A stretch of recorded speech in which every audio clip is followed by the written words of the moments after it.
Is it ninth grade, I hear, that you enrolled in beauty school? Yeah. So 12, the reason why you got that 12-year-old number is and this is when I found out I wanted to do hair. That's why there's that 12 story. So my best friend, who's still my best friend, Meg, since first grade, actually Mary, the Mary other and one. Meg. Yeah, remember Mary? We're going to talk about them. So Mary, parents were getting divorced, which is not very typical in Catholic school at that time, right? She was like For the only sure one, not. right? She didn't really even tell anybody, but somehow whatever. And we were going to go to our first girl-boy party. We were 12, and it was a birthday party, but there were going to be the girls and the boys. And she said she wasn't coming. I'm like, you cannot come. Like, you have to come. No, and I'm like, listen, this is what we're going to do. Because it was Saturday night. Why didn't she want to go? I just think she was down and out. Okay. She really was. Because like, of her mom. Yeah, and dad. a lot was happening in their family, And we were at her house, and the party was up the street. That's why I was there. And then she was just like, I don't feel good. I don't want to go. And I'm like, this is what we're going to do. Because I had slept over. We're going to go up to the store, and we're going to get a perm. I'm going to perm and cut your hair. And you're going to feel really good. And you're 12. And we're going to go to the party. So and you're doing a chemical perm, and you're 12. So we go up to the Rite Aid. It was a Rite Aid. God bless Rite Aid. I love them. I know. And I knew what to get because my aunts used to perm everybody, like each other's hair. So I saw it and I knew what to get. I might have gotten a perm at that point. And I got the little rollers and I got the perm kit. And we went to the third bathroom in her house because of the smell. Because I knew the smell. Perm smells stanky. And I gave her a perm and a cut.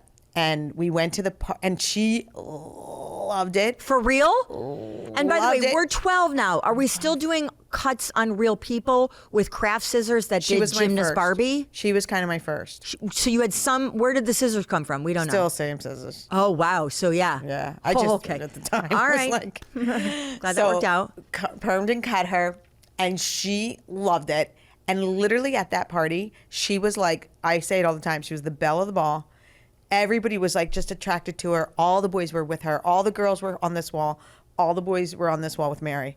That was just Mary and the boys. Like, she just was like, and I really literally saw that and was like, I just couldn't believe I did that. You loved her. She was so sad in the morning, and now she's like, and it made her so happy. The best person at the party or whatever. So you drop out of traditional high school? So I didn't drop out. What happened is the next year, or when I was in ninth grade, my brother was dating a girl that was in beauty school in high school, and I thought, oh my God, I've waited my whole life for this. Is fantastic to hear. I'm like, yes. And I'm like signing up, but did you know that the school wouldn't let me do it? Why? Because I was like highest GPA class, and they're like, like you can't go to trade school, like you have to go to college.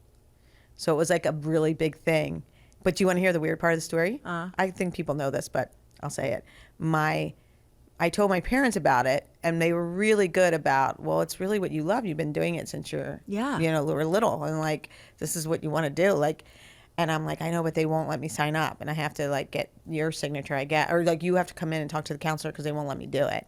So they came to the school, and in our school, the cafeteria, there's a big door, and whenever they came in at lunch, like the door, like the winner, like whatever, you always could see who came in.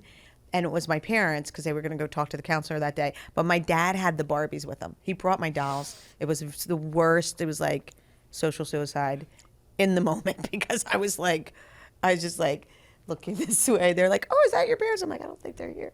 I just didn't want to have anything. But they went in and spoke and said that we would, be great if she wants to go to college. Like, we would love our kids to go to college, but she doesn't want to go. She's been saying this forever. Can I tell you, in these podcasts so far, there are always a couple moments that stick out.